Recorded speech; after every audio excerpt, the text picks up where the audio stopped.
हरियाणा के मुख्यमंत्री मनोहर लाल ने प्रदेश की सत्ता जब से संभाली है तब से उन्होंने महापुरुषों की जयंतियां राज्य स्तर पर मनाने की पहल की है। इसी कड़ी में सीएम मनोहर लाल ने शुक्रवार को महर्षि वाल्मीकि की जयंती के मौके पर गोहाना के चौधरी देवीलाल स्टेडियम में शिरकत की। इस दौरान मुख्यमंत्री मनोहर लाल ने अनुसूचित जाति और अन्य वंचित वर्ग के बच्चों के लिए घोषणाएं की। देखिए हमारी एक खास रिपोर्ट।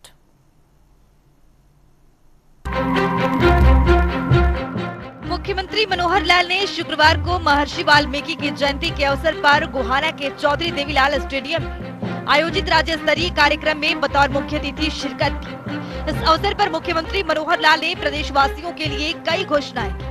सीएम ने घोषणा करते हुए कहा कि प्रदेश के जिन स्कूलों कॉलेजों में छात्रावास है उनमें अनुसूचित जाति या अन्य वंचित वर्ग के बच्चों के लिए आरक्षण हो।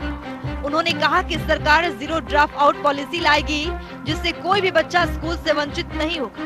वहीं मुख्यमंत्री ने 2 नए बनने वाले छात्रावासों का नामकरण महर्षि वाल्मीकि के नाम पर किए जाने की भी घोषणा की। विद्यार्थी हमारे स्कूल में कॉलेज में पढ़ते हैं, उनको छात्रावासों में जगह नहीं मिलती। तो मैं आज, वैसे तो मैं पहले भी कह चुका हूं, लेकिन आज फिर कह रहा हूं, एक कंडीशन के साथ कह रहा हूं कि अभी अभी मुझे जो जानकारी मिली है, हमारे पंचायतों के चुनाव घोषित हो गए हैं और ऐसे आदमपुर विधानसभा का भी चुनाव घोषित हो गया है। तो उन स्थानों पर आचार संहिता लगी है। तो जो मैं यहाँ घोषणा कर रहा हूं, ये केवल शहरों के लिए है जहां आचार संहिता लगी है, वहां के लिए नहीं है। इसलिए इन स्थानों पर जो हमारे छात्रावास है, वहां जैसे हमारा पढ़ाई का रिजर्वेशन है, जो हमारे डिप्राइव्ड जो एससीज हैं, जो वंचित अनुसूचित जाति के वर्ग के लोग हैं, 10% उनका है और 10% अन्य एससीज का है। तो ऐसे 10% इनका रिजर्वेशन अब जो छात्रावास हॉस्टल हैं जहां हमारे विद्यार्थी पढ़ते हैं, वहां भी यह रिजर्वेशन लागू रहेगा। और नए बनने वाले जो भी कोई छात्रावास होंगे, वो जानकारी हमारे बेदी साहब या हमारे जो विधायक बैठे हैं वो जानकारी दे देंगे। तो कहीं भी प्रदेश में जो नए छात्रावास बनेंगे, अभी ज्यादा तो नहीं, लेकिन 2 छात्रावास जो पहले बनेंगे, उन छात्रावासों का नाम महर्षि वाल्मीकि छात्रावास ही रखा जाएगा। मुख्यमंत्री मनोहर लाल ने त्रिकाल समरसता भवन के लिए भी 25 लाख रुपए जारी करने के निर्देश उपायुक्त को दिए। मुख्यमंत्री ने कहा कि चुनाव के चलते प्रदेश के कुछ हिस्सों में आचार संहिता लागू है, इसलिए जो घोषणाएं की गई है वे आचार संहिता से बाहर वाले क्षेत्र के लिए। लेकिन पिछले साल कोविड का भी समय था, कुछ यहाँ एक किसान आंदोलन भी चल रहा था, थोड़ा विवाद हुआ, तो सब लोगों ने मुझे परामर्श दी कि अभी नहीं जाना चाहिए, बाद में किसी और अवसर पर जाएंगे।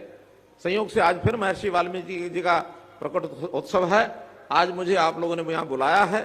तो मैं वो जो उस समय विचार किया था, वो उस समय तो पैसे नहीं आपको दिलवा पाए थे, लेकिन उस समय के 21 लाख रुपया वो आज मैंने डीसी साहब को कह दिया है कि तुरंत रिलीज कर दें, ताकि 21 लाख रुपया उस धर्मशाला में जो भवन बन रहा है, भवन क्या है वो, त्रिकाल भवन, त्रिकाल समरसता भवन, 21 लाख रुपए उसके। लेकिन वो बेदी जी ये भी कह रहे थे वो तो 21 लाख तो पिछले साल के थे, अब तो कुछ बढ़ गए होंगे। मैंने कहा हाँ बढ़ा देंगे, अब उसको 25 लाख रुपया कर दिया जाता है, 21 लाख और 4 लाख और, तो 25 लाख रुपया उस त्रिकाल भवन के लिए ये मंजूर किए जाते हैं। तो चलिए समझते हैं कि सीएम ने अनुसूचित जाति के छात्रों के लिए किस तरह की घोषणा की है। गोहाना में महर्षि वाल्मीकि जयंती पर भव्य राज्य स्तरीय कार्यक्रम का आयोजन। महर्षि वाल्मीकि जयंती पर आयोजित कार्यक्रम में मुख्य अतिथि रहे मुख्यमंत्री मनोहर लाल। सीएम मनोहर लाल ने अपने संबोधन के दौरान अनुसूचित जाति के छात्रों के लिए घोषणा की। छात्रावासों में अनुसूचित जाति के छात्रों को मिलेगा आरक्षण। महर्षि वाल्मीकि के नाम पर किया जाएगा 2 नए छात्रावासों का नामकरण। ठेकेदारों की बजाय हरियाणा कौशल रोजगार निगम के माध्यम से दी जाएगी नौकरी। मुख्यमंत्री ने त्रिकाल समरसता भवन के लिए 25 लाख रुपए जारी करने के निर्देश दिए। मुख्यमंत्री ने कहा कि महापुरुषों का विचार है कि समाज में समानता, समता और समरसता आनी चाहिए। प्रदेश सरकार ने भी इस दिशा में काम किया है। जो व्यक्ति या समाज पीछे रह गया है, उसे आगे बढ़ाने के लिए सरकार प्रयास कर रही है। अंत्योदय उत्थान योजना के जरिए अंतिम व्यक्ति तक लाभ दिया जा रहा है। प्रदेश में अब योजनाओं का लाभ लेने के लिए सरकारी कार्यालयों के चक्कर नहीं काटने पड़ते। ज्यादातर योजनाओं का लाभ लोगों को घर द्वार पर मिल रहा है।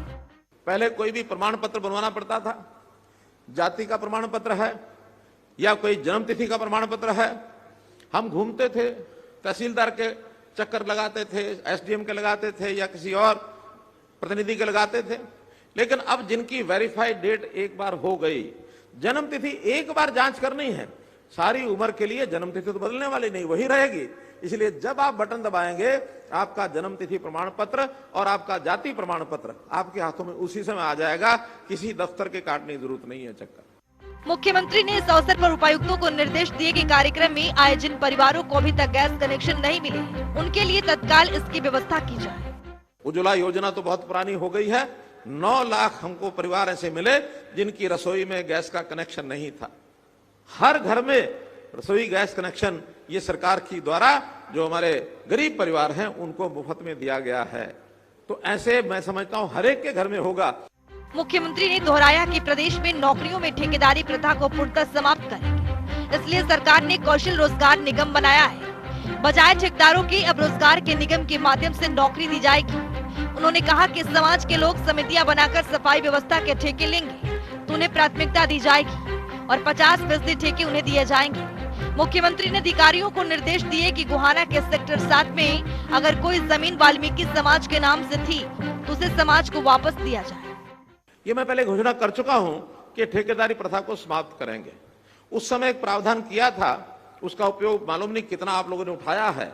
हमने कहा था कि जो ठेकेदार हैं उसमें जिनका अनुभव हमारे सफाई कर्मचारियों का ज्यादा है और थोड़ा पढ़ा लिखा अगर है, मानो 10 पास भी है, तो ठेकेदारी की जगह हमारे ये लोग अपनी कोई सोसाइटी समिति बना लें और इस सोसाइटी समिति के माध्यम से ही हम उनको नौकरी देंगे। बाहर के ठेकेदार के बजाय 50% ठेकेदारी हमारे ही लोगों में से लोग करें जिनका अनुभव है सफाई का, वो कर सकते हैं। ऐसा हमने एक प्रावधान दिया था, लेकिन रिजल्ट उसके कुछ ज्यादा अच्छे नहीं दिखे मुझे। मैं आपको फिर कहता हूं कि जो अपने अच्छे समझदार ऐसे जो बीट वाले जो लोग हैं, जो सुपरवाइजर हैं, वो अपनी समितियां बना करके ठेका लेंगे तो प्राथमिकता 50% ठेके उनको मिलेंगे और बाकी जो हैं वो किसी दूसरे को नहीं मिलेंगे। बल्कि एक नई व्यवस्था हमने कर दी है जिसकी घोषणा आज मैं कर रहा हूं।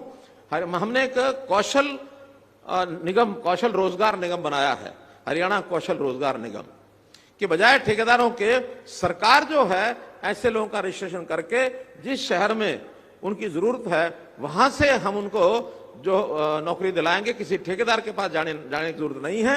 और जो पहले वाले लगे हुए ठेके पर हैं उन सबको भी ये जो रोजगार कौशल निगम है उसके अंदर दर्ज करेंगे। अब वो सरकारी एजेंसी रहेगी, अब ठेकेदारों के पास आपको नहीं जाना पड़ेगा। इसलिए ये घोषणा भी आज मैं कर रहा हूं। कोई मुझे बताया गया है कि सेक्टर 7 में गोहाना में ही कोई एक राजस्व रिकॉर्ड में कभी पुराने समय की एक वाल्मीकि समाज की कोई जमीन उस समय थी, बाद में वो कहीं गलती से किसी और डिपार्टमेंट का नाम चढ़ गई। डिप्टी कमिश्नर साहब को कह दिया है कि उसको खोजें। अगर वो सेक्टर 7 में कोई जमीन वाल्मीकि समाज की है गोहाना की, तो उसको निश्चित रूप से वाल्मीकि समाज को ही दिया जाएगा। वो कोई भी गलती से कहीं हुआ तो उसको दुरुस्त किया जाएगा। ये भी इनको हमने बता दिया।